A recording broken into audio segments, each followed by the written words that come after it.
Welcome to this podcast. In this episode, we will analyze recent developments in the U.S. stock market, focusing on Duolingo's latest financial results and examining several software companies that are currently drawing attention. Before we begin, it is important to clarify that the information presented here is for educational and informational purposes only and does not constitute investment advice. Every investor should conduct their own research and make decisions based on their financial situation, risk tolerance, and future expectations.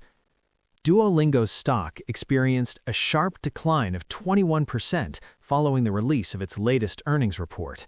A drop of this magnitude often suggests either a collapse in growth or a major deterioration in future profitability expectations. With this decline, the company's price-to-earnings ratio reached approximately 14. At that valuation level, such a drop would normally only be justified if growth had slowed dramatically to low single digits, such as 2%, 3%, or 4%, or even up to around 9% growth at most. It could also be justified if there were catastrophic guidance suggesting declining profits in 2026.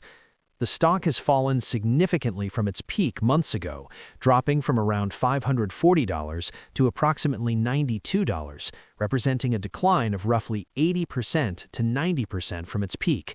Over the past year alone, the stock declined approximately 62%. However, the actual financial results do not indicate a collapsing business. Revenue increased by 35%, exceeding expectations. Analysts were expecting $275 million in revenue, but the company reported $282 million.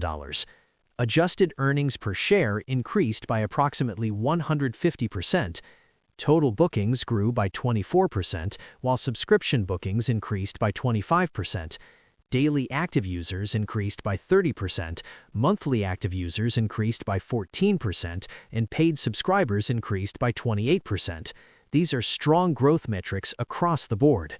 Despite these strong results, analysts pointed to forward guidance as the primary reason for the stock's decline. The company signaled that it will prioritize user growth over short-term profitability, particularly by investing more heavily in early-stage users who are not yet paying subscribers. This includes expanding freemium features to attract and retain more users. While this strategy is intended to expand the user base and monetize it more effectively in the future, some investors reacted negatively to the potential short-term impact on profitability. Another concern raised by analysts was the slowing rate of user growth. Daily active user growth declined from 40% previously to 30%. While 30% growth remained strong, the deceleration contributed to negative sentiment. The company also indicated that its increased focus on free users could reduce bookings by approximately $50 million in the near term. Operating margins are expected to decline from 29.5% to around 25% as a result of these investments in user growth. Revenue guidance also fell short of Wall Street expectations.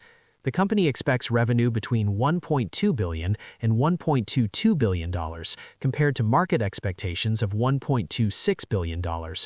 Bookings are expected to grow between 10% and 12%, while analysts had expected approximately 20% growth. This gap between company guidance and market expectations contributed significantly to the stock's decline.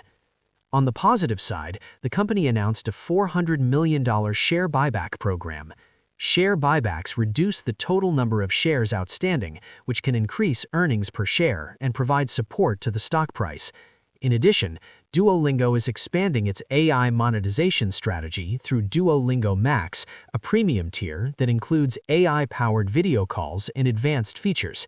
This initiative is expected to create additional revenue streams over time. Some investor concerns are also related to competition and the broader impact of artificial intelligence. The presence of multiple language learning apps, combined with advancements such as instant translation tools from major technology companies, has created uncertainty about the long-term competitive landscape.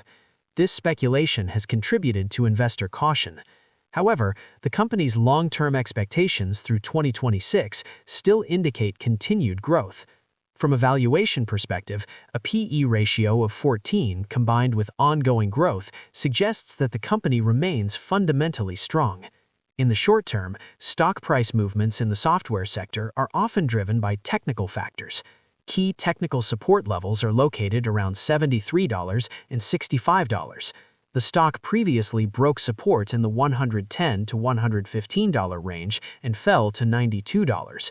These support levels will be important areas to watch for potential stabilization. Beyond Duolingo, several software companies remain notable due to their valuation and growth outlook. ServiceNow experienced a significant stock decline despite maintaining a positive long-term outlook, making it a company to watch.